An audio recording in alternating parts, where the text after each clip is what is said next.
Hydraa I don't care సవాల్ విసిరిన MLA Gandhi.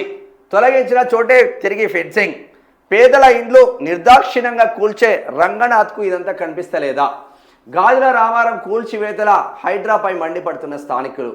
ఒకవైపు పేదల ఇండ్లను నిర్దాక్షిణ్యంగా కూల్చేసి ఆ స్థలాన్ని స్వాధీనం చేసుకుని పకడ్బందీగా ఫెన్సింగ్ వేస్తున్నది హైడ్రా.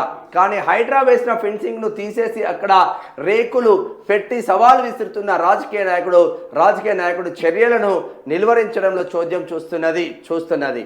ఇది ప్రస్తుతం మేడ్చల్ మల్కాజ్గిరి జిల్లా గాజుల రామారంలో జరుగుతున్న వ్యవహారం. పేదల పట్ల దయ లేకుండా వ్యవహరిస్తున్న హైడ్రా అధికార కాంగ్రెస్తో అంటగాగుతున్న ఎమ్మెల్యే పట్ల ఏం చేస్తున్నది?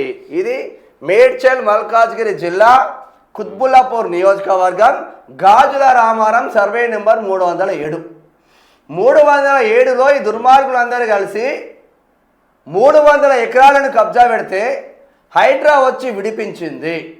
దాంట్లో నా భూమి కూడా ఉందిరా నాయన, నేను కూడా కబ్జాలు పెట్టుకున్నా, నేను కూడా నా భూమి ఉన్నది అన్నాడు షేర్లింగంపల్లి ఎమ్మెల్యే అరికపూడి గాంధీ. అరికపూడి గాంధీకి తెలంగాణకు సంబంధం లేదు. ఆయన చదివింది 7వ తరగతి. ఆయన మన తెలంగాణోడు కాదు, బేసికలీ ఫ్రమ్ ఆంధ్ర, కమ్మ సామాజిక వర్గం. మరి ఎవరికి టికెట్లు ఇస్తున్నారు అంటే మన రాజకీయ నాయకులు చేసుడే, మళ్ళీ వాళ్ళకి టికెట్లు ఇచ్చుడే.